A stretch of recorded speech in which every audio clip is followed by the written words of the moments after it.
என்பது உடன்படிக்கையில கர்த்தர் கொடுத்த மிகப்பெரிய அடையாளம். அந்த அடையாளம் இல்லைன்னா கர்த்தர் இல்லாத வாழ்க்கை, நம்பிக்கை இல்லாத வாழ்க்கை, எந்த விதமான வாக்குத்தத்தத்துக்கும் தரிசனத்துக்கும் சொந்தம் இல்லாத வாழ்க்கை, எல்லா விதமான வளங்களையும் அனுபவிக்க முடியாத வாழ்க்கை, கிறிஸ்து வாழ்க்கையில இல்லாத ஒரு வாழ்க்கை. அதுதான் மாம்சத்துல விருத்த சேதனம் இல்லாதவர்களுக்கு கொடுக்கப்பட்ட, புறஜாதியார்களுக்கு கொடுக்கப்பட்ட காரியம்.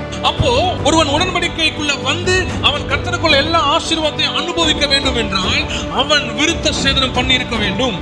உடன்படிக்கையில் இருக்கிற நம்முடைய அடையாளம் இருதய விருத்த சேதனம்.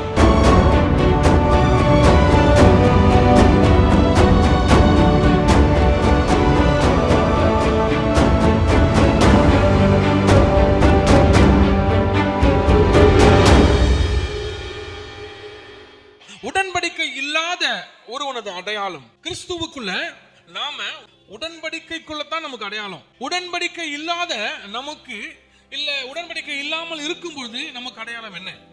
கவனன்ட். ஒரு கவனன்ட்டுக்குள்ள வரும்போது, ஒரு உடன்படிக்கைக்குள்ள வரும்போது தான் நமக்கு ஒரு அடையாளம். உடன்படிக்கை இல்லாத இடத்துல, உடன்படிக்கைக்குள்ள வராத நேரத்தில் நம்முடைய அடையாளம் என்ன?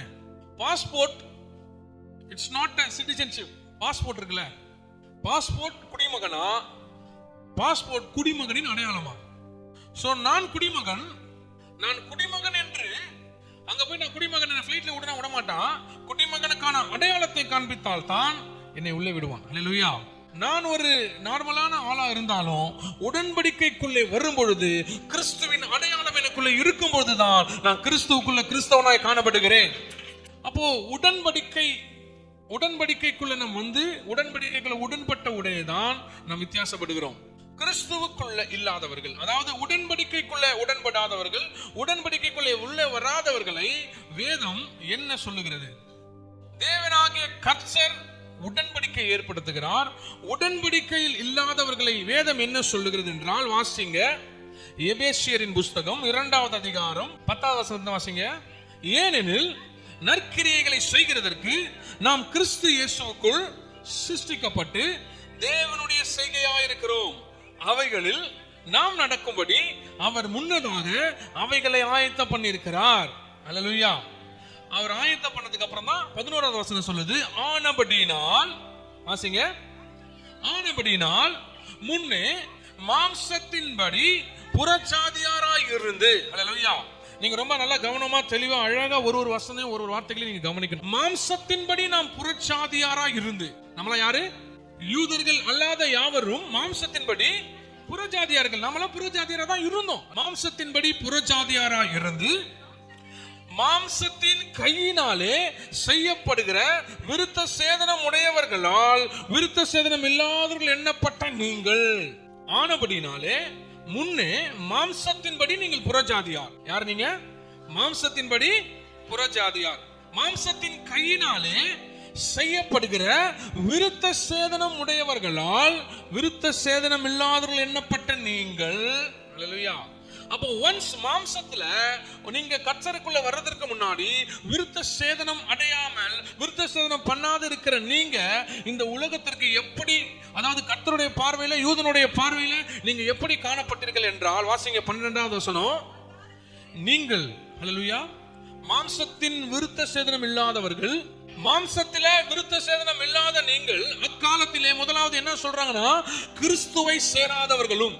புறஜாதிகளா இருந்து நமக்கு முதல்ல Christ is not our identity. நம்மளுடைய கிறிஸ்து நமக்குள்ள கிடையாது. மேசியாவை சார்ந்தவர்கள் நாம் அல்ல. இரண்டாவது, இஸ்ரவேலருடைய காணியாட்சிக்கு புறமானவர்கள். You are excluded from the citizenship. நீங்கள் குடியுரிமைக்கு, அந்த குடியில் இருக்கிற காரியங்களை அனுபவிக்க, அங்க இருக்கிற சொத்துக்களை சம்பத்துகளை அனுபவிக்க நீங்கள் வெளியாட்களா இருக்கிறீர்கள். அதுக்குள்ள இருக்கிற ஆட்களா நீங்க இல்ல. அல்லேலூயா. அடுத்தது, வாக்குதத்தத்தின் உடன்படிக்கைகளுக்கு அந்நியரும். நம்மளா யாரா? நம்மளா யாரு? நம்பிக்கை இல்லாத, ஹோப்லெஸ் பீப்பிள், ஹோப்பே இல்லாத, நம்பிக்கை இல்லாத ஜனங்களா இருந்தோம். உலகத்தில் தேவனற்றவர்களாய். ஹல்லேலூயா. ஒரு புறஜாதியான யூதனுடைய பார்வையில் பார்த்தீர்கள் என்றால், ஒரு புறஜாதியினை தேவனுடைய பிள்ளைகளுடைய பார்வையில் இருந்து ஒரு புறஜாதியான நீங்க பார்ப்பீர்கள் என்றால், நீங்க யாருன்னு பாத்தீங்கன்னா, நீங்கள் கிறிஸ்து இல்லாதவர்கள். இஸ்ரவேலுடைய காணி ஆட்சிகளுக்கு புறம்பானவர்கள், வாக்குத்தத்த உடன்படிக்கைகளுக்கு அந்நியர், நம்பிக்கை இல்லாதவர், அப்புறமா தேவன் இல்லாதவர்களாய் இருக்கிறீர்கள். மாம்சத்தின்படி நாம் விருத்த சேதனம் பண்ணாதபடியினால, மாம்சத்தின்படி நமக்கு விருத்த சேதனம் இல்லாதபடியினால ஒரு யூதன் இந்த புறஜாதியாகிய நம்மை எப்படி பார்ப்பான் என்றால், கிறிஸ்துவை அறியாத, கிறிஸ்து இல்லாத ஜனம். இஸ்ரவேலுடைய காணியாட்சி, இஸ்ரவேலுக்கு உண்டான குடி மதிப்புக்குள்ள இருக்கிற அந்த காரியங்களை அனுபவிக்க நாம் புறம்பானவர்கள். அங்க இருக்கிற துறவையோ, அங்க இருக்கிற நீரூற்றையோ, அங்க இருக்கிற காரியங்களையோ, அங்க இருக்கிற வளங்களையோ, எந்த காரியங்களையும் அனுபவிக்க தகுதியற்ற புறம்பானவர்கள் யாரு? புறஜாதியார்கள். அல்லேலூயா. அது மாத்திரம் இல்ல, ஆபிரகாம், ஈசாக்கு, யாக்கோபு என்று யாருக்கெல்லாம் தேவனாகிய கர்த்தர் வாக்குத்தத்தங்களை கொடுத்தாரோ அந்த வாக்குத்தத்தங்கள்லாம் நீங்க யாரு? நான் யாரு? அந்நியர். You are a foreigner to all the promises. எல்லா வாக்குத்தத்தங்களுக்கும், எல்லா காரியங்களுக்கும், எல்லா விதமான தீர்க்க தரிசனங்களுக்கும் நாம யாரு? அந்நியர். அந்நியர் மாத்திரமல்ல, கர்த்தருடைய நம்பிக்கை இல்லாதவர்களாய் காணப்பட்டவர்கள். அது மாத்திரமல்ல, கர்த்தரே இல்லாதவர்களாய் காணப்பட்டவர்கள். கர்த்தர் இல்லாத வாழ்க்கை, நம்பிக்கை இல்லாத வாழ்க்கை, எந்த விதமான வாக்குத்தத்தத்துக்கும் தரிசனத்துக்கும் சொந்தம் இல்லாத வாழ்க்கை, எல்லா விதமான வளங்களையும் அனுபவிக்க முடியாத வாழ்க்கை, கிறிஸ்து வாழ்க்கையில் இல்லாத ஒரு வாழ்க்கை. அதுதான் மாம்சத்துல விருத்த சேதனம் இல்லாதவர்களுக்கு கொடுக்கப்பட்ட காரியம், புறஜாதியார்களுக்கு கொடுக்கப்பட்ட காரியம். அப்போ ஒருத்தருக்கு உடன்படிக்கைக்குள்ளே வர வேண்டும் என்றால், ஒருவன் உடன்படிக்கைக்குள்ள வந்து அவன் கர்த்தருக்குள்ள எல்லா ஆசீர்வாதத்தையும் அனுபவிக்க வேண்டும் என்றால் அவன் விருத்த சேதனம் பண்ணி இருக்க வேண்டும். விருத்த சேதனம் ஒரு சாதாரண விஷயம் அல்ல. ஒருவன் விருத்த சேதனம் பண்ணி இருந்தால் தான் அவன் உடன்படிக்கைக்கு பாத்திரனாய் காணப்படுகிறான். அப்ப இன்னைக்கு காலையில் நம்ம பார்க்க போற மிக முக்கியமான காரியம் என்னதுன்னா, விருத்த சேதனத்தின் உடன்படிக்கை. Covenant of circumcision. ஒரு விருத்த சேதனம் உள்ள உடன்படிக்கை. உடன்படிக்கையில தான் விருத்த சேதனத்தை கர்த்தர் வைக்கிறார். ஹல்லேலூயா. ஏன் நம்ம இந்த ரெண்டு வசனம் நீங்க பார்க்கும்போது, ஒரு புறஜாதியார எப்படி அவங்க பார்த்திருப்பாங்க, யூதர்கள் எப்படி பார்த்திருப்பார்கள், தேவனுடைய பிள்ளைகள் எப்படி பார்த்திருப்பார்கள் நீங்க பாத்தீங்க. 5 விதமான காரியம், 5மே நமக்கு அப்படியே தூரமா, அந்த ப்ராமிசஸ்க்கு தூரமா, ஆபிரகாமுக்கு தூரமா, இஸ்ரவேலுக்கு தூரமா, யாக்கோபுடைய கொடுத்த எல்லா விதமான ஆசீர்வாதங்களுக்கு தூரமா, அந்நியரா, புறத்துல நம்மள வைக்கிறாங்க. அல்லேலூயா. எது நம்மள கிட்ட சேர்க்கணும் பாத்தீங்கன்னா, விருத்த சேதனம். விருத்த சேதனம், மாம்சத்தினால் விருத்த சேதனம் இல்லாதவர்கள் எப்படி பார்க்கப்பட்டார்கள் அக்காலத்திலே தான் பவுல் சொல்றார். அல்லேலூயா. அப்படி என்னதாங்க அந்த விருத்த சேதனம்? விருத்த சேதனம் தேவனுடைய உடன்படிக்கை. அதை பத்தி பார்க்க வேணும். வாங்க வாசிங்க. ஆதியாகமம் 17வது அதிகாரம் 1ஆம் வசனத்தை வாசிங்க. ஹல்லேலூயா. ஆபிரகாம் 99 வயதான போது கர்த்தர் ஆபிரகாமுக்கு தரிசனமாகி, நான் சர்வ வல்லமை உள்ள தேவன். ஆண்டவர் உடன்படிக்கை ஏற்படுத்துவதற்கு முன்பாக, ஒரு உடன்படிக்கைக்குள்ள நீங்கள் போவதற்கு முன்பாக கர்த்தர் ஆபிரகாமுக்கு வெளிப்படுகிறார். 99 வயதான போது கர்த்தர் ஆபிரகாமுக்கு தரிசனமாகி, நான் சர்வ வல்லமை உள்ள தேவன், I am almighty God. நான் சர்வ வல்லமை உள்ள தேவன், நீ எனக்கு முன்பாக நடந்து கொண்டு. ஹல்லேலூயா. In order to see the covenant, in order to get the covenant, நாம உடன்படிக்கை பெற வேண்டும் என்றால், உடன்படிக்கைக்குள் போக வேண்டும் என்றால், முதலாவது காரியம் கர்த்தர் உத்தமத்தை இடத்தில் எதிர்பார்க்கிறார். ஹல்லேலூயா. உடன்படிக்கைக்கு பாத்திரவானாய் நான் மாற வேண்டும் என்றால், இந்த 5 விதமான சாபங்கள் என்னை விட்டு நீங்க வேண்டும் என்றால், நானும் உடன்படிக்கைக்குள்ளே வர வேண்டும் என்றால், விருத்த சேதனத்தின் உடன்படிக்கைக்கு பாத்திரவானாய் நாமும் மாற வேண்டும் என்றால், முதலாவது அவருக்கு முன்பாய் நடந்து கொண்டு உத்தமமா இருக்க வேண்டும். You must be righteous. நீ உத்தமமா இல்லாவிட்டால் கர்த்தருடைய உடன்படிக்கை பார்க்கவே முடியாது, கர்த்தருடைய உடன்படிக்கைக்குள்ள இருக்க முடியாது. அப்பதான் ஆபிரகாமுக்கு சொல்றாரு, ஆபிரகாமே நீ 99 வயதான போது கர்த்தர் அவனுக்கு தரிசனமாய் சொல்றாரு, நீ எனக்கு எதெல்லாம் ஆரம்பிக்கிறதுக்கு முன்னாடி, உடன்படிக்கை காரியத்தை சொல்லுவதற்கு முன்னாடி, எல்லாவற்றுக்கும் முன்னாடி முதல்ல சொல்றாரு, ஆபிரகாமே எல்லாவற்றுக்கும் மேல மேன்மையானது உன்னுடைய உத்தமம். முதலாவது எனக்கு முன்பாய் நடந்து கொண்டு நீ உத்தமமா இரு, பரிசுத்தமா இருப்பதை தான் நான் விரும்புகிறேன். நீ பரிசுத்தமா இருந்தால் உன்னோடு நான் உடன்படிக்கை பண்ணுவேன். உன்னோடு நான் உடன்படிக்கை பண்ண வேண்டும் என்றால் நீ பரிசுத்தமாய் உத்தமமாய் இருந்தாக வேண்டும். அல்லேலூயா. வாசிங்க 2வது வசனம். நான் உனக்கும் எனக்கும் நடுவாக என் உடன்படிக்கை ஏற்படுத்தி உன்னை மிகவும் திரளாய் பெருக பண்ணுவேன். அல்லேலூயா. அல்லேலூயா. நான் உனக்கும் எனக்கும் நடுவே என் உடன்படிக்கை ஏற்படுத்தி, அந்த உடன்படிக்கை கர்த்தர் ஏற்படுத்துவதற்கு முன்பாக நீங்க உத்தமமா இருக்க வேண்டியது அவசியம். உத்தமமா இருந்து நீங்க நடப்பீர்களானால் அவரே வருவாரு. எனக்கு உடன்படிக்கை வேணும், ஐ வாண்ட் கவர்னன்ட் நீங்க எங்கேயும் போய் கேட்க வேண்டிய அவசியமே இல்லை. He will come directly. உங்ககிட்ட நேரா வந்து கர்த்தர் ஆபிரகாமுக்கு தரிசனமாகி, ஹல்லேலூயா, விருத்த சேதனம் என்னும் உடன்படிக்கை, ஹல்லேலூயா, கர்த்தர் ஆபிரகாமுக்கு தரிசனமாகி அவர் சொல்றாரு, உனக்கும் எனக்கும் நடுவே என் உடன்படிக்கை ஏற்படுத்துவேன், உன்னை மிகவும் திரளாய் பெருக பண்ணுவேன். ஆபிரகாம் பார்க்கறான், அப்பா நீங்க சொன்னீங்க எனக்குன்னு ஒரு மகன் இருக்கான், அதனால நான் திரளாயிடுவேன்னு நினைக்கிறேன். அவனுக்குன்னு ஒரு மகன் இருக்கிறான். வாசிங்க. அப்பொழுது அவர் உடன்படிக்கை ஏற்படுத்துகிறது அவ்வளவு இம்பார்ட்டன்ட் விஷயம். அதனால தான் ஒரு வார்த்தையும் அவ்வளவு முக்கியமானது. ஹல்லேலூயா. அவர் மாம்சத்தில் இருந்த அந்த நேரத்துல அவர் அங்க இறங்கி ஏதோ ஒண்ணு சொல்ல போறாரு, உடன்படிக்கை என்கிற பெரிய காரியத்தை ஏற்படுத்த போறாரு. அப்ப ஆபிரகாம் எப்படி இருக்கணும்? உத்தமமா இருக்கணும்.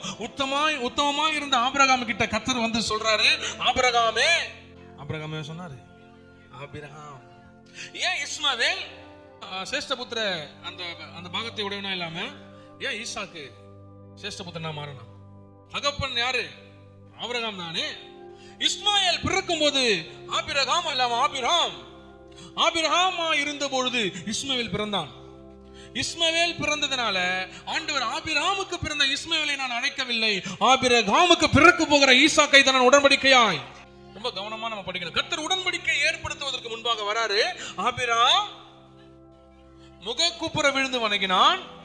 தேவன் அவனோடு பேசி, நான் உன்னோடு பண்ணுகிற என் உடன்படிக்கை என்னவென்றால், நான் உன்னோடு பண்ணுகிற உடன்படிக்கை என்னவென்றால், நீ திரளான சாதிகளுக்கு தகப்பனாவாய். ஆண்டவர் ஒரே ஒரு பையனை பெக்கிறதுக்கு நான் பட்ட கஷ்டம், எனக்கு இப்ப 99 வயதாகிவிட்டது, எப்படி நான் திரளான சாதிகளுக்கு தகப்பனாவேன் என்றவ யோசிக்கல. வாசிங்க.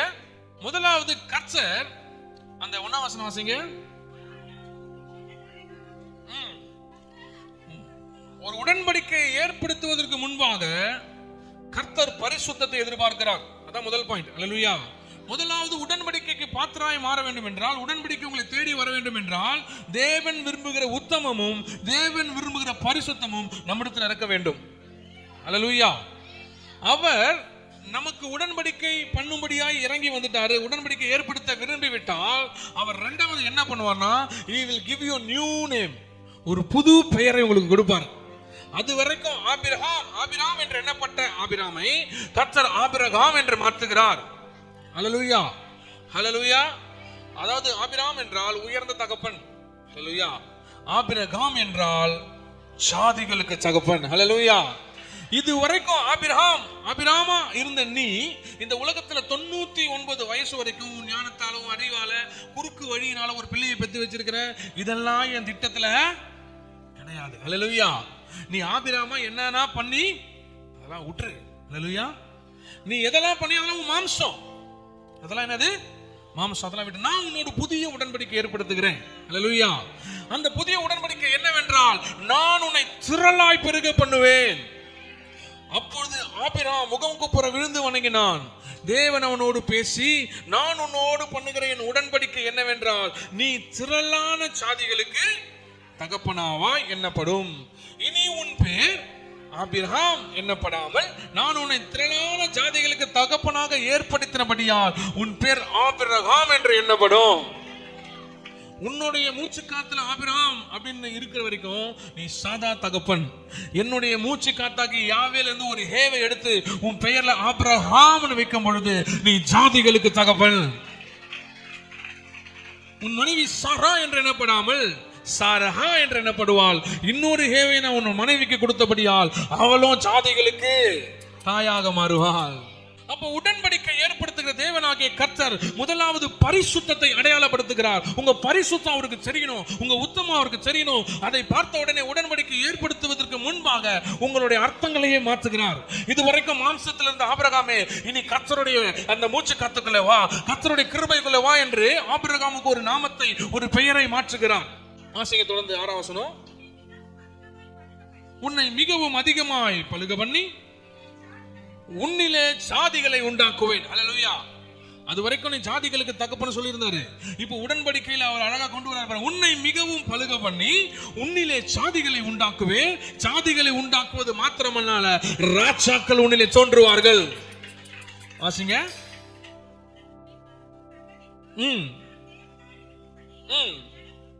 எனக்கும் உனக்கும், உனக்கு பின் தலைமுறை தலைமுறையாக வரும் சந்ததிக்கும் நடுவே என் உடன்படிக்கையை, நிச்சய உடன்படிக்கையை ஸ்தாபிப்பேன். It will be eternal. Hallelujah. Hallelujah. ஏதோ இன்னைக்கு நீ வாழ்ற வரைக்கும், நீ இருக்கிற வரைக்கும் ஒரு உடன்படிக்கை போடலாம், அப்படி கிடையாது. Hallelujah. When two peoples agree, நீங்க ஏதாவது ஒரு விஷயத்தை அக்ரி பண்ணி ஒரு ஒரு ஒரு பவரோ ஒரு ஏதோ ஒன்று போடுறாங்க வச்சுங்க, ஒரு அக்ரிமெண்ட் போடுறாங்கன்னா, அந்த அக்ரிமெண்ட் போட்ட ஒருத்தர் இறந்துட்டாருன்னா அந்த அக்ரிமெண்ட் செல்லாது. ஆனா ஆண்டவர் சொல்றாரு, நீ மரித்தாலும் என்னுடைய உடன்படிக்கை உனக்கும் உன் சந்ததிக்கும் பிள்ளைகளோட நிச்சய உடன்படிக்கையா இருக்கும். You may die, நீ மரிக்கலாம், என்னோடு ஏற்படுத்தின உடன்படிக்கை மரிக்கவே மரிக்காது. அதனால தான் ஆண்டவர் சொல்றாரு, நான் உன்னை பலுக பண்ணி உன்னிலே ஜாதிகளை உண்டாக்குவேன், உன்னிடத்தில் இந்த ராஜாக்கள் தோன்றுவார்கள். வாசிங்க. உனக்கும் உனக்கு பின்வரும் உன் சந்ததிக்கும் நான் தேவனா இருக்கும்படி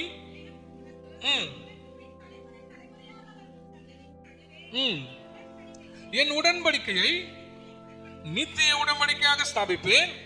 நீ பரதேசியாய் தங்கி வருகிற கானான் தேசம் முழுவதையும் உனக்கும் உன் பின்வரும் உன் சந்ததிக்கும் நித்திய சுதந்திரமாக கொடுத்து நான் அவர்களுக்கு தேவனாய் இருப்பேன். Hallelujah. So before he starts covenant, அவர் அந்த உடன்படிக்கையை ஏற்படுத்துவதற்கு முன்பாக, Hallelujah, அவர் சொல்றாரு, முதலாவது உனக்கு உத்தமம் எனக்கு தேவை, ரெண்டாவது உன் பேரை நான் முதல்ல மாத்திடுறேன். நீ அப்படியே இருந்தல, உன் பேரை முதல்ல நான் மாத்திடுறேன். பேரை மாத்தினதுக்கு அப்புறம் ஆண்டவர் சொல்றாரு, உடன்படிக்கை நான் ஏற்படுத்த போறேன், அதுக்கு முன்னாடி நான் உன்னை பலுக்குவேன், பெருகுவேன், ஜாதியாவேன்னு சொல்றாரு. வாசிங்க தொடர்ந்து. பின்பு தேவன் ஆபிரகாமை நோக்கி, இப்பொழுது நீயும் ஹல்லேலூயா ஹல்லேலூயா. ஆண்டவருடைய மிக முக்கியமான கட்டளை என்னன்னா, இது நித்திய உடன்படிக்கை ஸ்தாபிக்க போறேன், நீயும் உன் பிள்ளைகளும் பின்வரும் சந்ததிகள் எல்லாருமே இந்த உடன்படிக்கையை கை கொள்ள வேண்டும். வாசிங்க.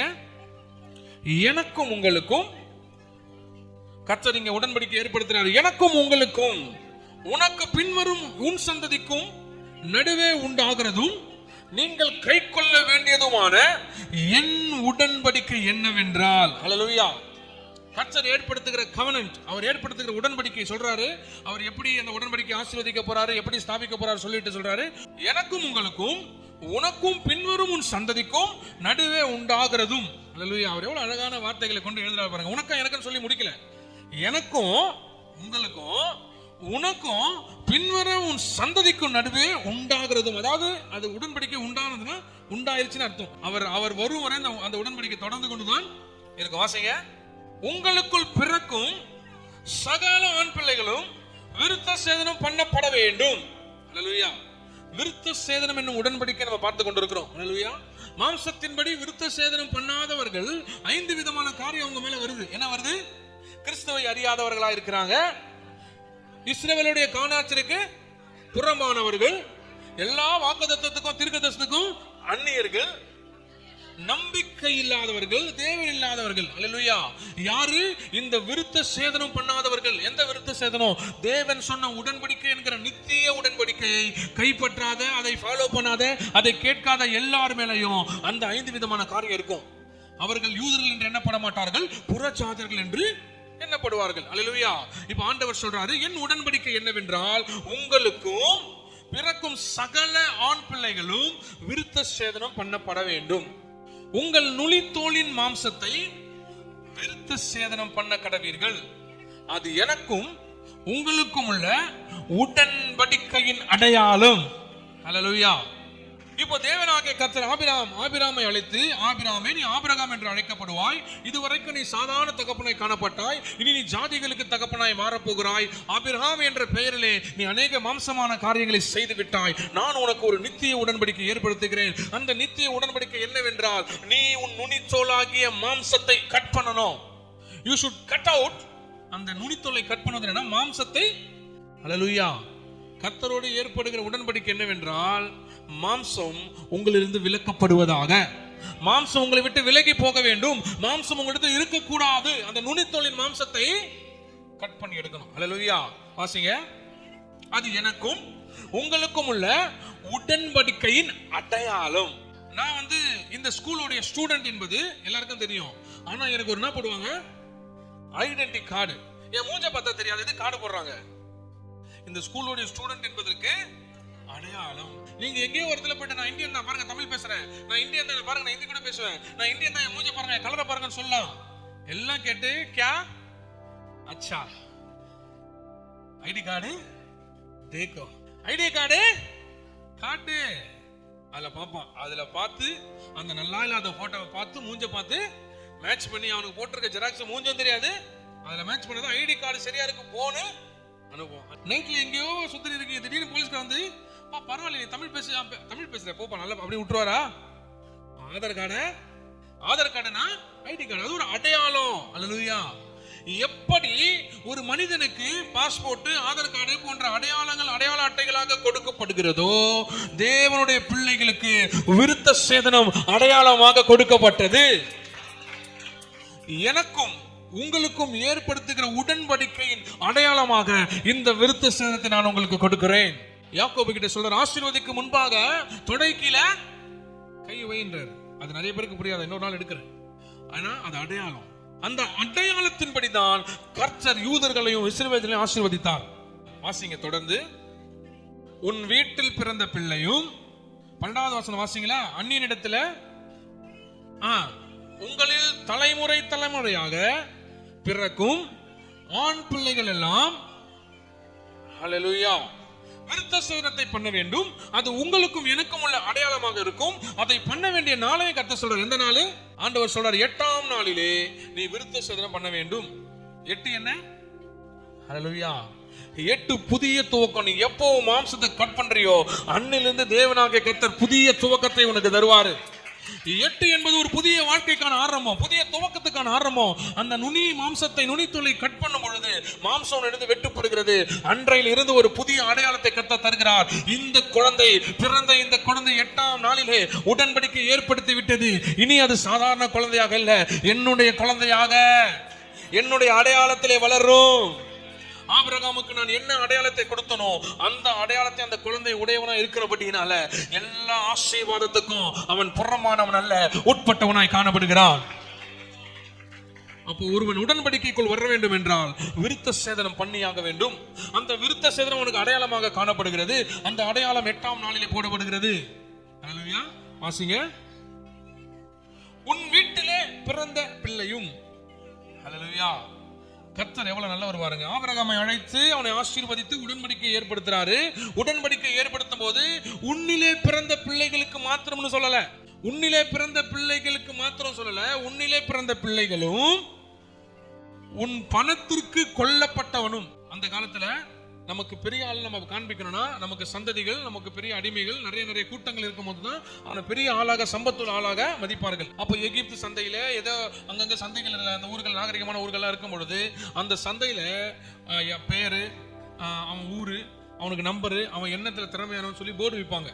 அந்த போர்டை மாட்டி அவர் நிற்பாரு. அவரை போய் பணம் கொடுத்து வாங்குவாங்க. அடிமைகளாக வாங்குவார்கள், வேலையாட்களாக வாங்குவார்கள். அவருடைய குவாலிஃபிகேஷன், அவரால் என்ன பண்ண முடியும், நான் நன்றாக வேலை செய்வேன், தூர்வாருன்னு அப்படின்னு ஏதோ ஒன்று போட்டு அந்த அடையாளம் போட்டிருப்பாங்க. அதை வச்சு அவங்கள வாங்கிட்டு வருவாங்க. ஆபிரகாம் நாளுக்கு நாள் விருத்தி அடைந்து ஆசீர்வாதத்துக்குள்ள போயிட்டு இருக்கும் பொழுது அவனுடைய காலங்கள் ஏற ஏற ஆண்டவர் சொல்றாரு, ஆபிரகாமே நீ ஆபிரகாம் இல்ல, இதுக்கப்புறம் ஆபிரகாம். இப்போ நான் உனக்கு கொடுக்கிற உடன்படிக்கை, நான் ஏற்படுத்துற அடையாளம் என்னன்னா விருத்த சேதனம் தான். உனக்கு உன்னை பிரித்தெடுக்கப்பட்டவனாய் காணப்படும். அப்படி காணப்படும் பொழுது உனக்கு உன் சந்ததியில பிறந்த எல்லா பிள்ளைகளுக்கும் விருத்த சேதனம் இருக்க வேண்டும். அது மாத்திரமல்லாமல் உன் பணத்திற்கு கொல்லப்பட்டவனும்.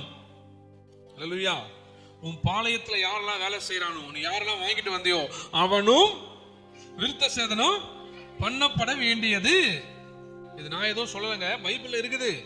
வாசிங்க. அது 12வது வசனமா?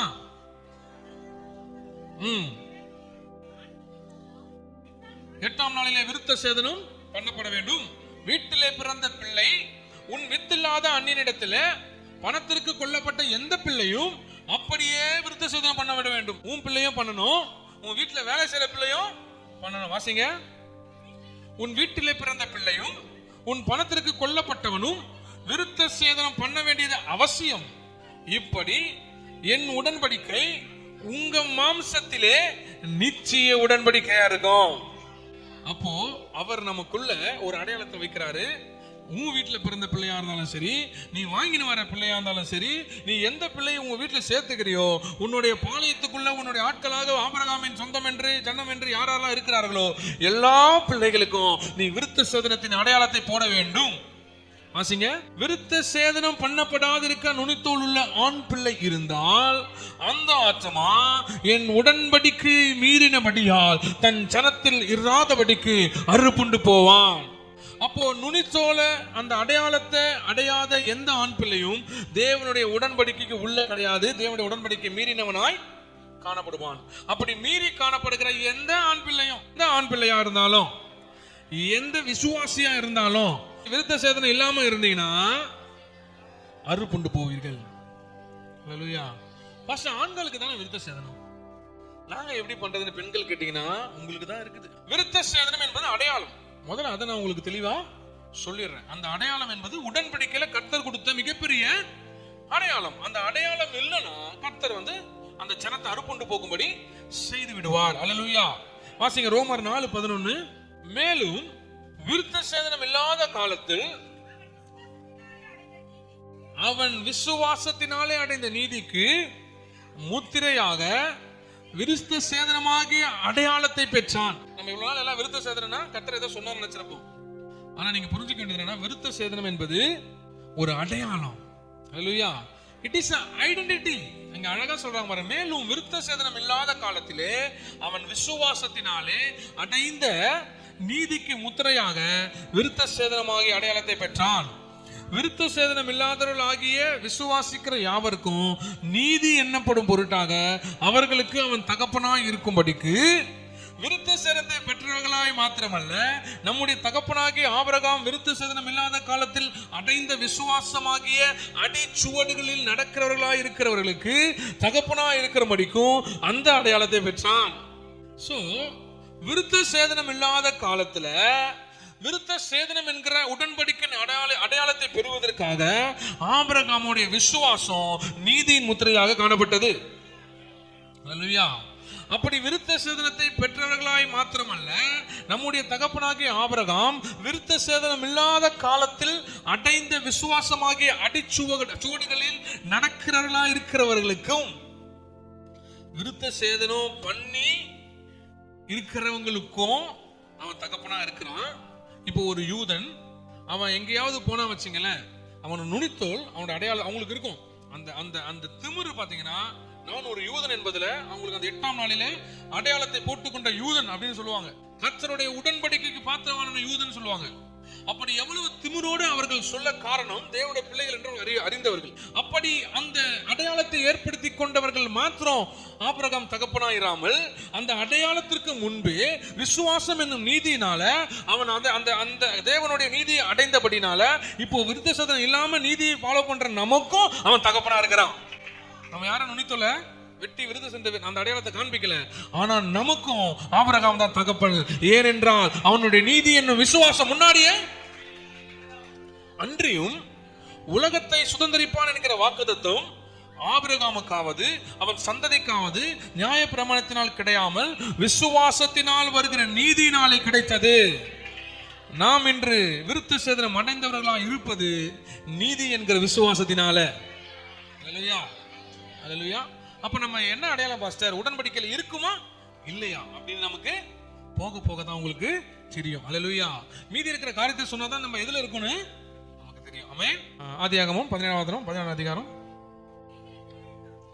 ம் ம் ம் ம் ம் ம்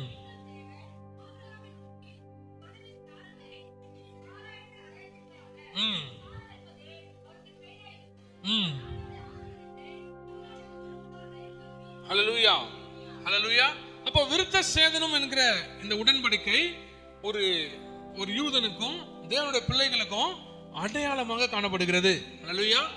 அடையாளத்தை ஏற்றுக்கொள்ளாத, அடையாளத்துக்குள் உட்படாத, அடையாளத்தை மறுக்கிற, அடையாளம் இல்லாமல் இருக்கிற எந்த யூதனும் எந்த இஸ்ரவேலனும் அறுப்புண்டு போவான். தேவனுடைய பார்வையில அவன் உடன்படிக்கைக்கு பாத்திரனா இருக்க மாட்டான். அல்லேலூயா. அப்போ உடன்படிக்கை, அந்த விருத்த சேதனத்து உடன்படிக்கைக்குள்ள பாத்திரமா இல்லாதவர்கள் எப்படி பாஸ்டர் கேட்டீங்கன்னா, அவங்களுக்கு எப்படி ஆபிரகாம் அந்த விருத்த சேதத்துக்கு முன்னாடி விசுவாசம் என்ற நீதி அவனுக்குள்ள இருந்ததோ, நமக்கும் விசுவாசம் என்ற நீதி நமக்குள்ள இருக்கிறபடினால நாம் உடன்படிக்கைக்கு பாத்திரராய் ஆபிரகாம் நமக்கு தகப்பனாய் மாறுகிறான். அல்லேலூயா. அது மாத்திரமல்ல, அது இன்னும் கொஞ்சம் தெளிவா நம்ம பார்ப்போம். இப்போ வாசிங்க 1 சாமுவேல் 17:26. நாலாவது, அந்த உடன்படிக்கைக்குள் போகும்பொழுது நமக்கு என்ன நடக்கும் என்றால் வாசிங்க. அப்பொழுது தாவீது, ஹல்லேலூயா. இப்போ இந்த உடன்படிக்கை, விருத்த சேதனம் என்கிற உடன்படிக்கை வரும்பொழுது நம்ம எப்படி அதை வேறுபடுத்தி அவர்கள் பார்ப்பார்கள்? யூதர்கள், தேவனுடைய பிள்ளைகள், தேவனை சார்ந்த ஜனங்கள், இஸ்ரவேல் ஜனங்கள் அந்த விருத்த சேதனம் எப்படி பார்ப்பாங்கன்னா வாசிங்க. அப்பொழுது தாவீது தன் அண்டையில நிற்கிறவர்களை பார்த்து, ஹல்லேலூயா, ஹல்லேலூயா. இந்த உலகம் சாதாரணமான புறஜாதியார்கள், மற்றவர்கள். இப்போ இஸ்ரவேலில் இருக்கிற ஆபிரகாமை சார்ந்த சந்ததிக்கும் அவர்களுக்கும் ஒரு வித்தியாசம் உண்டு. ஹல்லேலூயா. இவர்கள் தேவனுடைய பிள்ளைகள், அவர்கள் தேவனுடைய பிள்ளைகள் இல்லாதவர்கள். அப்படி அவர்களுடைய பலம், அவர்களுடைய உடல் வாக்கு, அவங்க இருக்கிற திறமை, அவங்களுக்குள்ள இருக்கிற காரியம், இதையெல்லாம் அவர்கள் பெருமைப்படுத்தி பார்ப்பார்கள். எனக்கு என் தகப்பனுடைய காரியம் உண்டு, எனக்கு பெரிய சொத்துக்கள் உண்டு, எனக்கு அது உண்டு, இது உண்டு, பணம் உண்டு, என்னென்னமோ உண்டு. இதெல்லாம் வச்சு நாங்க ஒரு பெருமை உள்ளவர்களாய், மன மேட்டிமை உள்ளவர்களாய், நாங்க ஸ்ட்ராங்கான பீப்புள்னு அவங்க காண்பிப்பாங்க. உலகத்துல இருக்கவங்க பாத்தீங்கன்னா அப்படிதான். எனக்கு வசதிகள் உண்டு, எனக்கு அது உண்டு, என் கீழே தானே இருக்கிறேன், நான் நினைச்சேன் உன்னை காலி பண்றேன், அப்படி இப்படின்னு எப்படி வேணாலும் அவங்களை சொல்லி அச்சுறுத்தலாம், பயமுறுத்தலாம். நான் நினைச்சேனா நீ இல்லாம போயிருவேன். ஏன்னா அவங்களோட திமிரு என்னன்னா, என்னால எது வேணாலும் முடியும், எனக்கு இருக்கிற ஆட்கள் அதிகம், எனக்கு இருக்கிற பார்வையில நான் இப்ப நான் பார்த்து நீ எரிஞ்சிருவேன் அப்படிலாம் சொல்லுவாங்க. புராண கதையா இது? பார்த்தவனே அப்படிலாம் எரிச்சிருந்தா முடியுமா? எருப்புல போய் தூக்கி போட்டாலும் அங்க கூட வந்து நம்ம குத்துற வளவாரு, எதுவுமே நம்ம அணுகாதுன்னா அவங்களுக்கு தெரியாது. உங்களை பார்த்து சொல்லுவாங்க, நீங்க எல்லாம் எங்க ஈக்குவல் கூட, மேட்ச் கூட கிடையாது. நாங்க போடுற ட்ரெஸ் என்ன காஸ்ட்லி தெரியுமா? நீங்க எல்லாம் எங்க கூட கூட. ஹல்லேலூயா, ஹல்லேலூயா.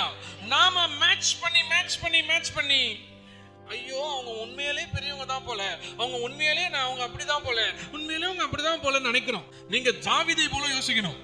நீங்க எப்படி யோசிக்கணும்? தாவீதை போல யோசிக்கணும். கிறிஸ்துவினோடு உடன்படிக்கை பண்ணின நாம, கிறிஸ்துவின் ரத்தத்தினாலே உடன்படிக்கை ஏற்படுத்தின நாம, ஆபிரகாமுக்கு ஒரு உடன்படிக்கையை கொடுக்கிறார் கர்த்தர், விருத்த சேதனம் பண்ண வேண்டும். அந்த விருத்த சேதனம் அடையாளமாக இருக்கும். அந்த அடையாளம் 8ஆம் நாளிலே போடப்பட வேண்டும். அந்த அடையாளத்தை உடையவன்தான் தேவனுடைய பிள்ளையா இருப்பான். அவன் மீறினால் அறுப்புண்டு போவான். இந்த ஜனத்தில் இல்லாமல் தள்ளி விடுவேன் என்று சொல்றாரு. அப்போ அவருடைய பிள்ளைகள் எல்லாம் அந்த அடையாளத்தை ஏந்தி இருக்க வேண்டும்.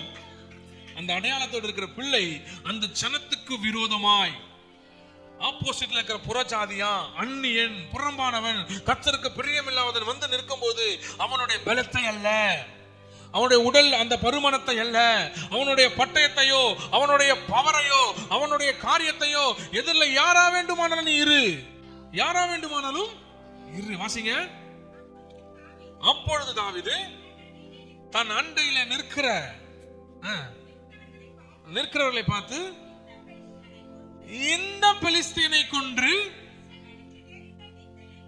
ஹல்லேலூயா, இந்த புறஜாதியானாகிய பெலிஸ்தரை கொன்று இஸ்ரவேலுக்கு நேரிட்ட நிந்தையை, ஹல்லேலூயா, வாசிங்க. ஜீவனுள்ள தேவனுடைய சேனைகளை நிந்திக்கிறவனுக்கு, நீங்க எல்லாம் கோலியாத்து தாவீது கதை நல்லா தெரியும். எத்தனை பேருக்கு தெரியும்? சண்டே ஸ்கூல்ல சொல்லி கொடுப்பாங்க. வந்தானையா தோவியாத்து, 5 கல்லோட வந்தாரு, கவனம் விட்டாச்சாரு, இதுதான் சொல்லி கொடுப்போம். இதெல்லாம் பேபி கிளாஸுக்கும் ஃபர்ஸ்ட் ஸ்டாண்டர்டுக்கும் அந்த வளர வரைக்கும் சொல்லி கொடுக்குற பாடம். ஹல்லேலூயா. அந்த ஸ்டோரிலாம் நம்ம கத்துக்கிட்டே, அந்த ஸ்டோரி தெரியும், அது எப்படி என்ன நிகழ்வு தெரியும். ஆனா எப்படி தாவீது எப்படி அந்த பெலிஸ்தனை நோக்கினான், அவனுடைய பார்வையில பெலிஸ்தன் என்னவாக இருந்தான், அந்த தாவீதுக்குள்ள அந்த பெலிஸ்தனை ஜெயிக்க வேண்டிய, அந்த கோலியாத்தை ஜெயிக்க வேண்டிய திமிரு எப்படி வந்தது என்றால், ஒரே வித்தியாசம், நீ பலமுள்ளவனாய் இருக்கிறாய், பட்டயம் ஏந்தியவனாய் இருக்கிறாய், ஆனால் நீ நிந்திக்கிற தேவனாகிய கர்த்தரோடு உடன்படிக்கை பண்ணின விருத்த சேதனம் உள்ள ஆளு நானே, நீ விருத்த சேதனமே இல்லாத ஆளு, நான் உன்னை ஜெயிப்பேன்னு சொன்னான். Hallelujah. The difference between Goliath and David ஒண்ணே ஒண்ணுதான். தாவீது விருத்த சேதனம் உள்ளவன், கோலியாத்து விருத்த சேதனம் இல்லாதவள். நான் விருத்த சேதனம் பண்ணப்பட்டபடியினால தேவனுடைய உடன்படிக்கை உட்பட்டவனா இருக்கிறேன். நீ நிந்திக்கிற தேவனை நான் உன்னை வீழ்த்தி செய்து அவர் நாமத்தை மகிமைப்படுத்துவேன்னு சொன்னான். அல்லேலூயா. வசனத்தை நம்ம அழகா தெளிவா படிக்கணும். கடகடன்னு படிக்கிறது இல்ல, அந்த ஒரு வார்த்தை தான் வித்தியாசப்படுத்தும். வாசிங்க நல்லா. ஜீவனுள்ள தேவனுடைய சேனைகளை நிந்திக்கிறதுக்கு விருத்த சேதனம் இல்லாத இந்த பெலிஸ்தியன் எம்மாத்திரம், who are you to discourage us? who are you to எங்களை நிந்திக்க நீ யார்? நாங்கள் அடையாளத்தை பெற்றவர்கள். அல்லேலூயா. the difference between Goliath and David. உலக பார்வைக்கு கோலியாத் என்ன உயரம், கோலியாத் எப்படி இருக்கிறான், கோலியாத்துடைய மார்க்கவசத்தை பாருங்கள், அவன் பட்டயம் எவ்வளவு லாங்கா இருக்குது, அவன் நினைச்சானா இவ்வளவு நாள் நிந்திக்கிறானே, ஒருத்தர் கூட இஸ்ரவேலில் இல்ல அப்படின்னு பாக்குறான். ஆனா ஆண்டவர் ஒருவனை எழுப்புகிறாரு, ஒரு வாலிபனை எழுப்புகிறாரு. அந்த வாலிபன் வந்து பார்க்கும் பொழுது அவன் பெரியவனாய் தெரியவில்லை, உடன்படிக்கையில் இல்லாதவனாய் தெரிந்தபடினால அவனை வீழ்த்தக்கூடிய வல்லமை தேவன் கரங்களை கொடுத்தாரு. நீ உன் எதிரிகளை விருத்த சேதன உடன்படிக்கை இல்லாதவனாய் பார்த்து பாரு, ஈஸியா ஜெயிச்சிருவ. அவன் பலத்தையும் அவன் கையையும் அவனுடைய வார்த்தைகளையும் அவனுடைய செயல்களை பார்த்து அப்படியே பயந்து நின்று கொண்டிருந்தால் நீ பயந்துதான். இஸ்ரவேலர்கள் எப்படி அவ்வளவு நாட்கள் அந்த பார்த்து பயந்துகிட்டே இருந்தாங்களோ, ராஜாவாகிய சவுல் பயந்துகிட்டே இருந்தானோ, நம்மளும் பயந்துகிட்டே தான் இருக்கணும். அல்லேலூயா. ஆனால் தாவீது பார்வை வேறு மாதிரி இருந்தது. நீ நிந்திக்கிற தேவனோடு உடன்படிக்கை பண்ணினவன் நான், விருத்த சேதனம் இல்லாத உனக்கு என் தேவனை பற்றி என்ன தெரியும்? ஜஸ்ட் டிஃபரன்ஸ், ஒரே டிஃபரன்ஸ் தான். இவன் விருத்த சேதனம் பண்ணி கர்த்தரோடு அடையாளம் பண்ணப்பட்டவன், அவன் விருத்த சேதனம் இல்லாமல் பலமா இருக்கிறவன். உன்னை கர்த்தர் என் கையில என்னைக்கு ஒப்பு கொடுப்பார் இந்த ஜனம் முழுவதும் பார்க்கணும். அவன் எதை விசுவாசித்தானோ அதை கர்த்தர் அப்படியே செய்தான். அப்போ அந்த விருத்த சேதனத்தின் உடன்படிக்கை ஒவ்வொரு மனுஷனுக்கும் அவசியம். அப்போ ஒரு தேவனுடைய பிள்ளை, அந்நிய பிள்ளை, ஒரு புறஜாதியான் கர்த்தருடைய பிள்ளை என்று வேறுபடுத்துவது ஒரே விஷயம் தான், அது விருத்த சேதனத்தின் உடன்படிக்கை. கர்த்தர் நம்மோடு ஏற்படுத்தின உடன்படிக்கை அடையாளம் தான் நம்மை கர்த்தருடைய பிள்ளையாகவோ இல்ல கர்த்தருக்கு பிள்ளை இல்லாம புறம்பாகவோ தள்ளுவது. அப்ப நாம என்ன உடன்படிக்கைக்குள்ள இருக்கிறோம் பாஸ்டர்? விருத்த சேதனத்தின் உடன்படிக்கை என்ன பாஸ்டர், நம்ம பண்ணலாமா வேண்டாமா? என்ன இன்னைக்கான காரியம் என்னன்னு பாத்தீங்கன்னா, வாசிங்க உபாகமம் 28:7.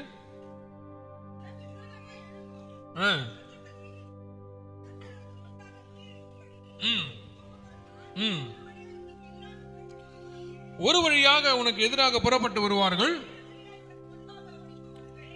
அடையாளம் பெற்றப்பட்ட அடையாளம் அடைந்த அடையாளத்தோடு இருக்கிற எந்த இஸ்ரவேலனையும் யாராலையும் தொடவே, ஒரு வழியா வருவாங்க, 7 வழியா ஓடி போயிடுவாங்க. அல்லேலூயா.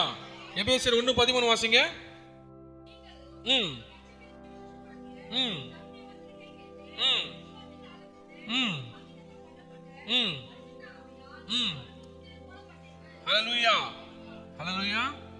அவங்களுக்கு நுனித்தோல் மாம்சத்தை வெட்டி அடையாளம் முத்திர, நமக்கு பரிசுத்த ஆவியினால முத்திர. ஹல்லேலூயா.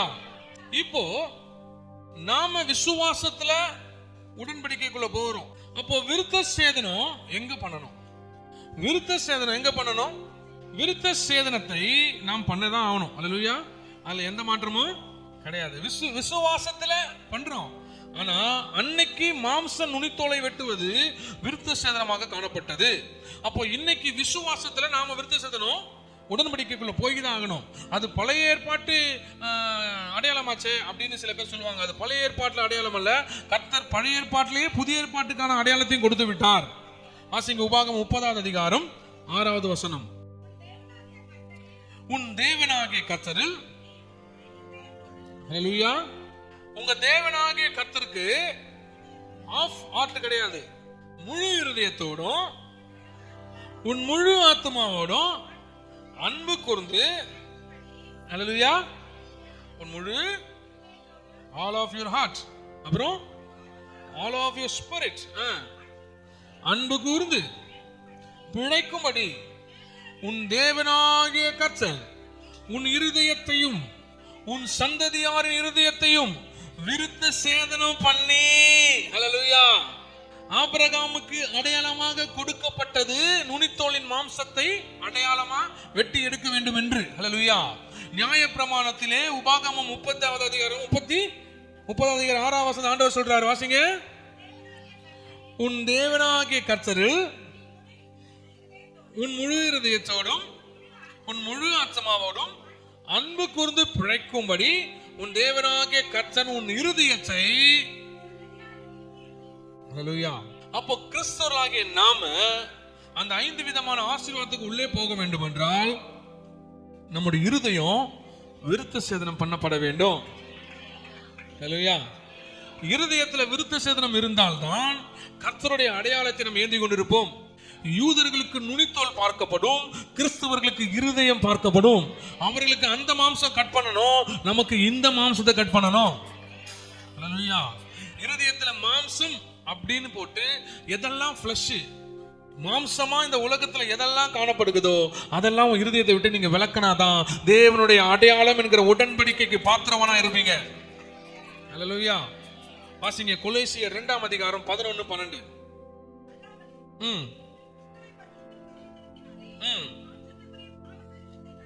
அல்லேலூயா. யூதர்களும் இஸ்ரவேலர்களும் மாம்சத்தின்படி விருத்த சேதனம் பண்ணுகிறாங்க. ஆண்டவர் உபாகமத்திலே சொல்லிட்டாரு. என்ன சொல்லிட்டாருன்னா, நீங்கள் மாம்சத்துல பண்ற அந்த விருத்த சேதனம் மாத்திரமல்ல, இருதயத்திலேயும் விருத்த சேதனம். ஒரு வசனத்தை ஆண்டவர் சொல்லுவார், கல்லான இருதயத்தை எடுத்துட்டு சதையான, வாசிங்க இந்த வசனம், அல்லாமலும் நீங்கள் கிறிஸ்துவை பற்றும்.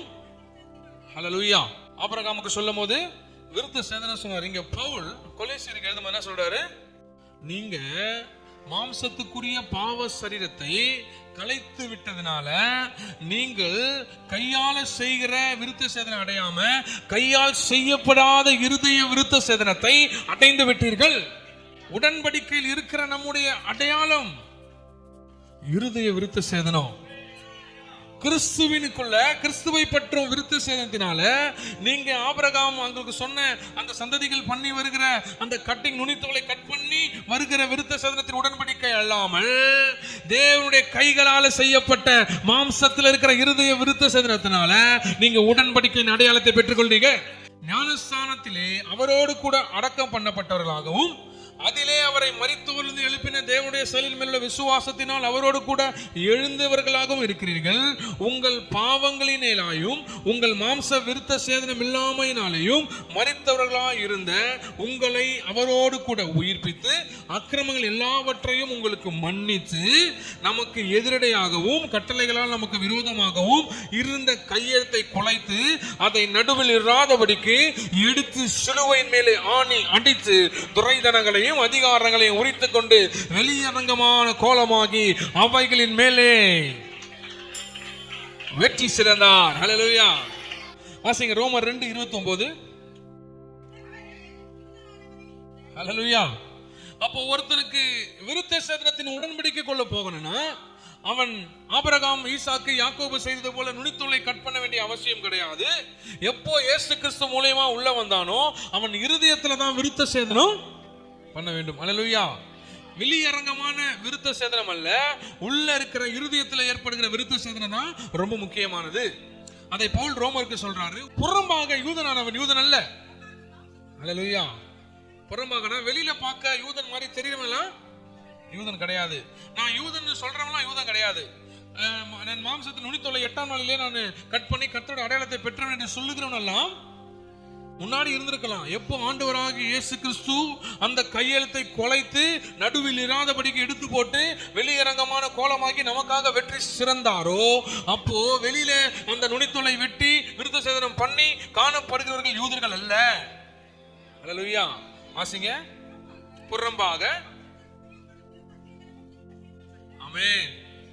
நாங்க உடன்படிக்கை உள்ள இருக்கமா வெளியே இருக்கமா பாஸ்டர் நீங்க கேள்வி கேட்டீங்கன்னா இந்த வசனம் பெரிய ஆன்சர் உங்களுக்கு. புறம்பே காணப்படுகிற யூதன் யூதனும் அல்ல, புறம்பே செய்யப்படுகிற விருத்த சேதனமும் அல்ல. அல்லேலூயா. நான் ஃபர்ஸ்ட் எடுக்கும்போது உங்க மைண்ட் போயிருக்கும், ஐயோ எனக்கு ஒரு ஆம்பளை புள்ள வந்தது நான் வெட்டாம இருக்கணுமே மைண்ட்லயே ஓடிருக்கு. அந்த ஹாஸ்பிட்டல் போலாம் இந்த ஹாஸ்பிட்டல் ஏதாவது பண்ணி ஐயோ ஆண்ட வரப்போற அப்படிலாம் நம்ம அவசியமே இல்லை. வெளிப்புறமாய் செய்கிற எந்த காரியத்தையும் கர்த்தர் விரும்புவதில்லை. வெளிப்புறமாய் யூதன் என்று சொல்லுகிறவன் கிறிஸ்தவன் என்று சொல்லுகிறவனை கர்த்தர் விரும்புவதில்லை. வெளிப்புறமாய் செய்யப்படுகிற மாம்சத்துல கர்த்தர் கொடுத்த கரத்தை மாம்சத்தோடு அந்த நுனித்தோலை வெட்டுகிறவனை விருத்த சேதனமாக பார்க்க வேண்டாம் என்று பவுல் சொல்றான். வாசிங்க. உள்ளத்திலே யூதனானவனே யூதன். யூதன் என்று நீங்கள் உள்ளத்திலே சிந்திப்பீர்களானால் நீங்கள் யூதர் என்று எண்ணப்படுவீர்கள். வாசிங்க. அல்லேலூயா. உள்ளத்தில் யூதனானவனே யூதன், எழுத்தின்படி உண்டாகாமல் ஆவியின்படி இருதயத்தில் உண்டாகும் விருத்த சேதனமே விருத்த சேதனம். அப்ப நீங்க யாரோ நுனித்தோலை கட் பண்ண வேண்டிய அவசியம் இல்லை. விருத்த சேதனம் என்பதற்கு அடையாளம் கர்த்தர் இதுதானே, அதை நான் செய்ய வேண்டும் என்று அவசரப்பட்டு கடகடன்னு போயிட்டு பாதி மெசேஜ் ஆன்லைன்ல கேட்டுலாம் போயிட்டு வெட்டிட போறாங்க. முன்னாடியே போட்டுறணும், முழுவதுமாக கேட்டு விட்டு போகணும். ஆன்லைன்ல யாரோ கேட்கறாங்க, ஐயோ ஆண்டவர் இப்படி சொல்லிட்டாரே, உடனே ஒரு அடையாளத்தை போடுன்னு முழுவதும் கேளுங்க. அல்லேலூயா. முழுவதுமாக கேட்டால் தான் உங்களுக்கு முழு அர்த்தமும் புரியும். அல்லேலூயா. விருத்த சேதனமும் விருத்த சேதனம் அல்ல, அதாவது வெளிப்புறமாக செய்கிற விருத்த சேதனம் விருத்த சேதனம் அல்ல, ஆவியின்படி இருதயத்திலே உண்டாகும் விருத்த சேதனமே விருத்த சேதனம். இப்படிப்பட்டவனுக்குரிய புகழ்ச்சி மனுஷராலே அல்ல, தேவனாலே உண்டாயிருக்கிறது. நம்மளாம் யாரு? உடன்படிக்கைக்கு உட்பட்டவர்கள். புறஜாதியனை பார்த்து சொல்றோம், நீ நிந்திக்கிற. அல்லேலூயா. உடன்படிக்கை விருத்த சேதனம் இல்லாத இருக்கிற உனக்கும் எனக்கும் வித்தியாசம் உண்டு. நான் பரிசுத்த ஜாதி, நீ பொல்லாத ஜாதி. நான் கர்த்தருக்கானவன், நீ பிசாசுக்கானவன். அல்லேலூயா. வாசிங்க பிலிப்பியர் 3:3. ஏனெனில்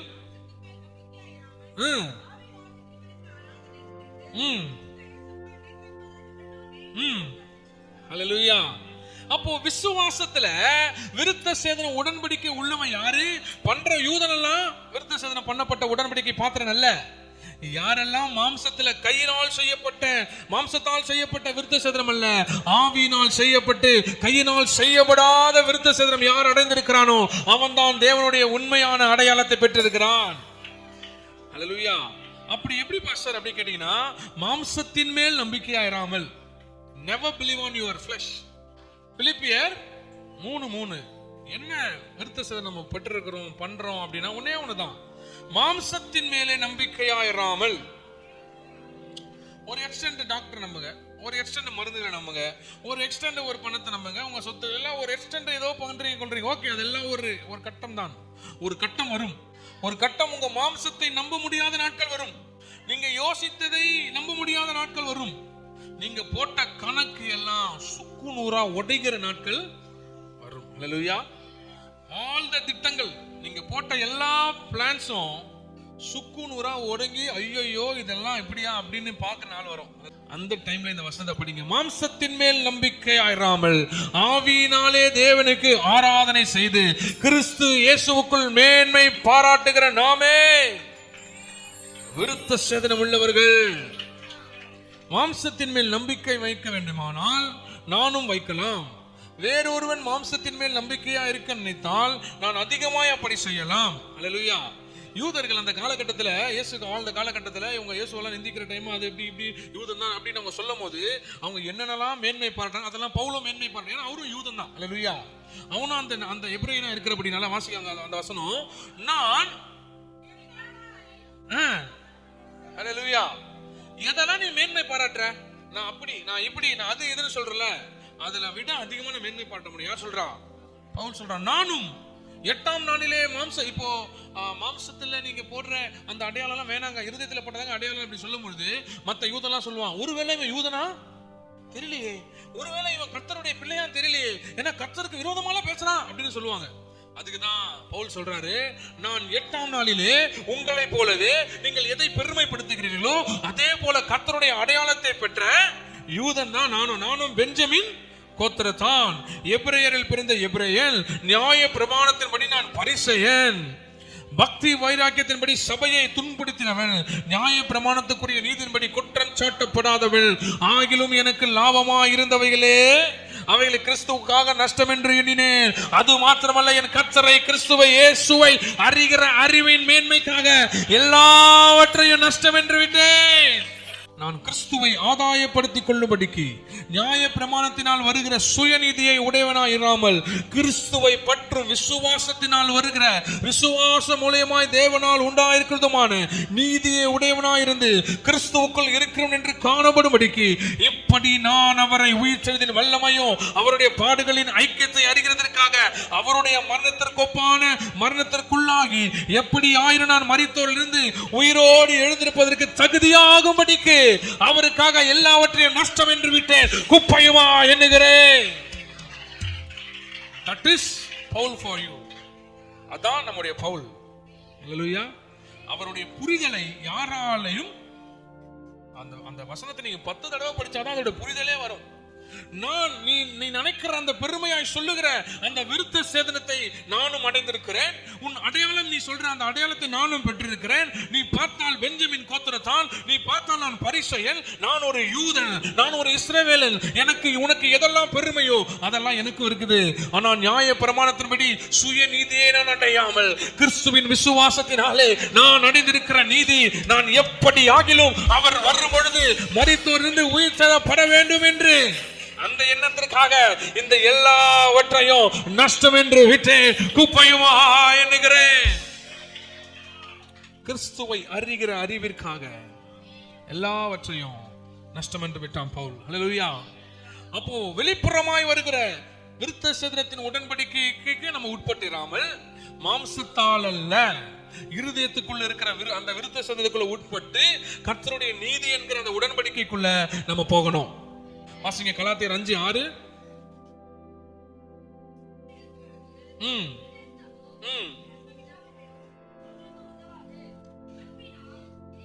கிறிஸ்துவிடத்தில் விருத்த சேதனமும் விருத்த சேதனம் இல்லாமையும் ஒன்றுக்கும் உதவாது, அன்பினால் கிரியை செய்கிற விசுவாசமே உதவும். சோ விசுவாசம் நமக்கு ரொம்ப முக்கியமானது. விசுவாசத்தினால் தான் நீங்க கிறிஸ்துவாக்கப்பட்டிருக்கீங்க. விசுவாசத்தினால் தான் எல்லாமே நடக்கும். விசுவாசம் இல்லாமல் தேவனை தரிசிப்பது கூடாத காரியம். நீங்க மாம்சத்துல எல்லா விருத்த சேதனமும் பண்ணி எல்லாத்தையும் பெருமைக்காக பண்ணி கடைசியில கர்த்தரை விட்டு நீங்க உயிரோடு திரும்பவும் கர்த்தர் வரும்போது எழுந்திருக்கலாம், ஒன்றும் பிரயோஜனமா இருக்காது. எல்லா பெருமைகளையும் அவருக்கு முன்பாய் விட்டு இருதயத்துல அந்த விருத்த சேதனத்தை அடைந்தால் தான் நமக்கு எல்லா நன்மையும் உண்டாகும். ஹல்லேலூயா. இப்போ நம்ம முதல்ல என்ன வசனத்தை பார்த்தோம்? எபேசியர் 2ஆம் அதிகாரம் 11வது வசனம் 12வது வசனம். 12 வாசிங்க. அக்காலத்திலே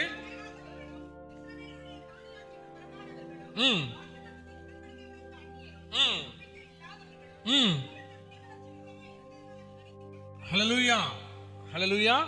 விருத்த சேதனம் இல்லாதவர்கள் இந்த 5 விதமான காரியத்துக்கு வெளியில இருக்கிறாங்க, கிறிஸ்துவுக்கு வெளியில இருக்கிறாங்க. எல்லா விதமான காமன்வெல்த், அதாவது எல்லா விதமான வளங்களுக்கு, இஸ்ரவேல் வருகிற வளங்களுக்கு வெளியில இருக்கிறாங்க. எல்லா விதமான வாக்குத்தத்தத்துக்கு வெளியில இருக்கிறாங்க. அதுக்கப்புறம் கர்த்தர் மேல வைக்கிற நம்பிக்கையில வெளியே இருக்கிறாங்க. அப்புறம் கர்த்தரை விட்டு வெளியே இருக்கிறாங்க. ஹல்லேலூயா. இந்த 5 காரியமும் புறஜாதியருக்கு உண்டானது. எப்போ கிறிஸ்து இயேசு இந்த உலகத்துல வந்து மரித்து எல்லாருக்காக ரத்தம் சிந்தினாரோ, ஹல்லேலூயா. வாசிங்க 13.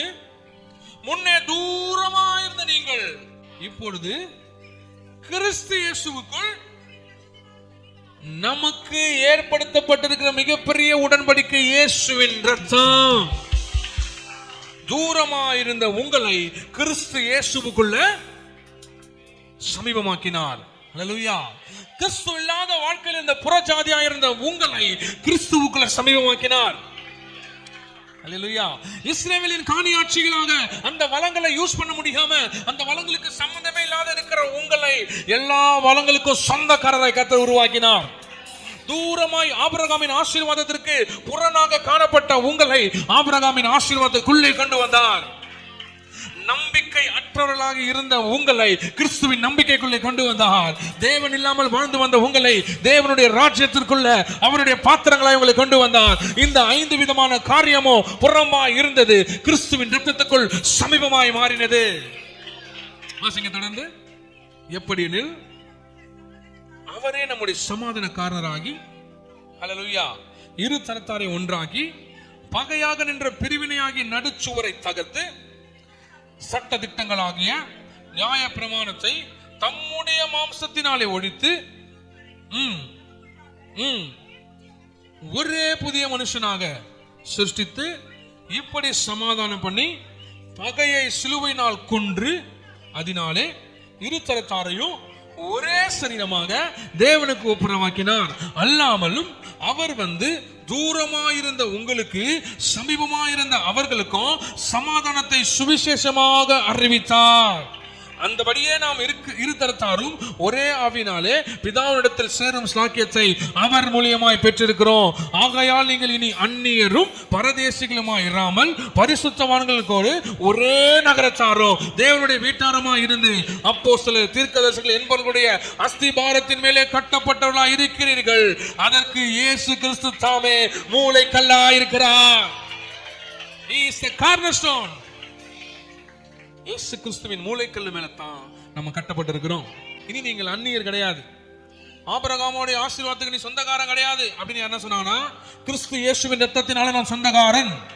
நீ விருத்த சேதனை பண்ணப்பட்டு அடையாளம் வச்சிருக்கியா? ஆமா. இருதயத்துல விருத்த சேதனை பண்ணப்பட்டு மாம்சத்தை விலக்கி கர்த்தருடைய உடன்படிக்கைக்குள் இருக்கிற புதிய அடையாளத்தின் புதிய உடன்படிக்கையின் பாத்திரவானாய் நான் இருக்கிறேன். கிறிஸ்து இருக்காரா? மேசியா எங்களுக்குள்ள இருக்கிறாரு. அவர் ரத்தத்தால் எங்களை அடைச்சாரு. நாங்க உள்ள வந்துட்டோம் விசுவாசத்துல. உங்களுக்கு நம்பிக்கை இயேசு மேல இருக்கா? நீங்க யெகோவா தேவனை நம்புவீர்களா? நாங்கள் எல்லாரையும் நம்புவோம். நம்பிக்கை அற்றவராய் இருந்த எங்களை, கற்ற தூரமாய் இருந்த எங்களை சமீபமாய் மாற்றி நம்பிக்கை பிறக்க வைத்திருக்கிறார். எங்களுடைய தேவன் தாங்க யெகோவா தேவன் அப்படின்னு யூதர்கள் சொன்னானா, உங்களுடைய தேவன் யெகோவா தேவனா? எங்களுடைய தேவனோ ஹல்லேலூயா. எப்படி? நாங்க தானே ஆபிரகாமுடைய சந்ததி. நீங்கள் மாம்சத்தினாலே ஆபிரகாமுடைய சந்ததி, நாங்கள் ஆவியினாலே ஆபிரகாமுடைய சந்ததி. இரு திறத்தாருக்கும் ஒரே பரிசுத்த நகரம் தான், இரு தரப்பினருக்கும் ஒரே ஆள் தான் சேர்த்து வச்சாரு. அவர் தான் ஆண்டவராகிய இயேசு கிறிஸ்து. அவர் ரத்தத்தினாலே இரு தரத்தாரையும் ஒன்று சேர்த்து ஆவியினாலே பிதாவினிடத்தில் சேரும் ஸ்லாக்கியத்தை கிறிஸ்து மூலியமாய் நமக்கு பெற்றுக் கொடுத்திருக்கிறார். அல்லேலூயா. அப்போ விருத்த சேதனம் என்னும் உடன்படிக்கை நமக்குள் இருக்கிறது. ஆனால் மாம்சத்தின்படி அல்லாம, கையின் வேலையா அல்லாம, தேவனுடைய ஆவியினால கிறிஸ்துவின் ரத்தத்தின் மூலியமாய் நாம் அடையாளம் பெற்றிருக்கிறோம். ஹல்லேலூயா. எத்தனை பேர் கோலியாத்தை ஜெயிக்கிற வல்லமையை பெற்றிருக்கிறீங்க? யாரையாவது போய் நீ நிந்திக்கிற தேவன் அப்படிலாம் போயிட்டு நீங்க போராட வேண்டியது ஆவியில. பாக்குறியா? இப்போ நான் உள்ளியாரன் பாக்குறியா? நான் அடையாளம் பெற்றவேன் அப்படின்னா சோக்கலாம். ஆவியிலே அந்த ஆவியை நீங்க அடிக்கணும். ஒருவன் உங்களை எதிர்த்து நிற்கும் போது அவனை பார்த்து நீங்க சபிக்காதீங்க. அந்த ஆவியை பார்த்து இயேசுவின் நாமத்தில் அவனுக்குள்ள இருக்கிற ஆவியை நேரா போய் சொல்லாதீங்க. உனக்குள்ள இருக்கிற ஆவியனே ஹல்லேலூயா. அவன் காண்டா இன்னும் 2 குத்து குத்திடுவான். அப்படியே முறைச்சு பார்த்து அப்படியே உனக்குள்ள இருக்கிற ஆவி அப்படியே அதுவும் குத்துவான். ஹல்லேலூயா. அமைதியா முழங்கால போட்டு யாருக்கும் தெரியாம, ஆண்டவரே எனக்கு விரோதமா எழும்புகிற இந்த ஆவியை. அப்ப நாம ஏதாவது ஒரு தப்பு பண்ணிட்டு நம்ம கேட்க வரணும் பார்த்து, ஆண்டவர் நாளைக்கு காலையில என்ன கேட்கலான்னு இருக்க அந்த நாயை நான் எப்படியாவதுன்னு அந்த ஆவி அண்ணா போ அப்படின்னு. நீ தப்பு பண்ணா போலீஸ்காரன் வரதான் செய்வான். நீ தப்பு பண்ணா நீ என்ன பண்றீங்க அதுக்கு பதிலா ஏதாவது ஒண்ணு நடக்கதான். அதையெல்லாம் ஆவியோட கண்டிஷன்ல கொண்டு வராது. சம்பந்தமே இல்லாம உனக்கு உருவாகும். உன் ஜெபத்துக்கு விரோதமா உருவாகும், சபைக்கு விரோதமா உருவாகும், நீ செய்வதற்கு விரோதமா உருவாகும், உன் பிள்ளைங்களுக்கு விரோதமா உருவாகும். ஒரே மாதிரி இருக்கும், உனக்கு மட்டும் வேற மாதிரி நடக்கும். அப்பெல்லாம் ஜெபி, ஆண்டவருடைய கரம் இந்த இடத்துல வரட்டும். அப்பா இந்த இடத்துல யாரெல்லாம் எங்களை நிந்திக்கிறாங்களோ அவங்க முன்னாடி எங்க தலை. ஹல்லேலூயா. எத்தனை சந்தோஷமா இருக்கிறீங்க? இந்த பிரசங்கத்தை கர்த்தர் ஆசீர்வதிக்கணும். எல்லாம் முழங்கால் பண்ணிடுவோமா? வழுவாமல் பாதுகாக்கிற பிதாவுடைய அன்பும் ஆண்டவர் ரட்சகருமாகிய இயேசு கிறிஸ்துவின் கிருபையும் பரிசுத்த ஆவியின் அன்பின் ஐக்கியம் என்றும் என்றும் சதா காலம் நம்மோடு இருப்பதாக.